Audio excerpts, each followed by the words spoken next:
before I go into it, I want to first talk a little bit about the project and the poem that I'm going to be reading. I will be reading a poem, although this is not the poetry project, this is the monodrama project. The poem I will be reading is, in fact, a monodrama. It is called Ulysses, and it is by Alfred Lord Tennyson, who was the poet laureate of Great Britain, and I believe the first one. He lived from 1809 to 1892. He was a Victorian. He wrote the poem in 1833, but didn't publish it until 1842 in his second volume of poetry. What I find particularly fascinating about the poem and its history is that it has had two interpretations. One at the time it was published, and then in the 20th century a different interpretation has been given. You all know who Ulysses is, of course. It's the Latin name of Odysseus, who was the hero, one of the heroes of the Trojan War, and in his trek back to Ithaca, he's encountered many obstacles, had many adventures. In fact, the Odyssey is one of the prototypical hero's journeys that we have. What this poem is about is that Ulysses is back home, having gone through all these adventures. He's an old man, and now he's contrasting what he had done to what the life that he had. In the 19th century, this was seen as a heroic type of message. In other words, he was going to still fight on despite the infirmity of age. But in the 20th century, the thinking was more ironic, that he was lamenting. So I will leave it to you as to which of these interpretations is more appropriate. Alfred Lord Tennyson's Ulysses.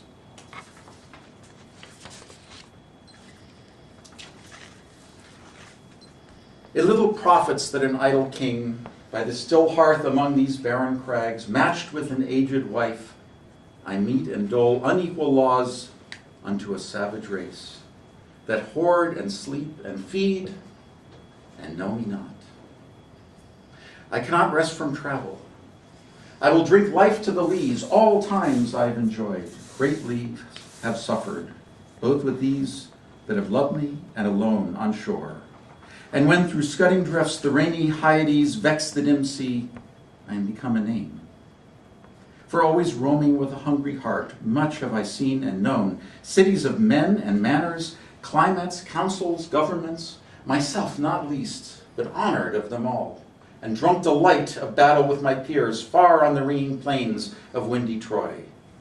I am a part of all I have met, yet all experience is an arch, where through gleams that untraveled world, whose margin fades forever and forever when I move.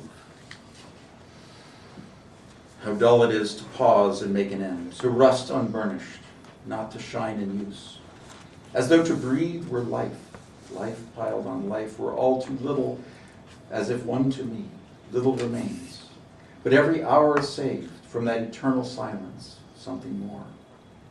A bringing of new things, and vile it were for some 3 suns to store and hoard myself, and this gray spirit yearning and desire to follow knowledge like a sinking star beyond the utmost bound of human thought. This, my son, mine own Telemachus, to whom I leave the scepter and the isle, well loved of me, discerning to fulfill this labor by slow prudence to make mild a rugged people, and through soft degrees subdue them to the useful and the good.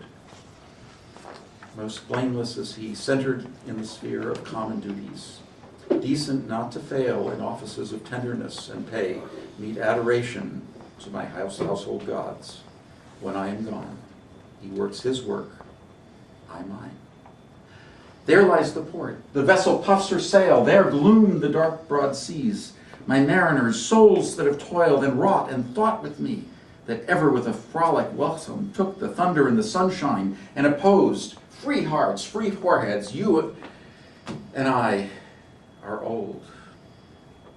Old age hath yet his honor and his toll.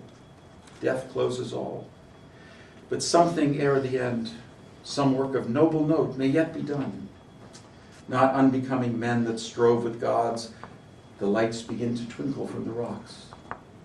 The long day wanes, the slow moon climbs, the deep moans round with many voices.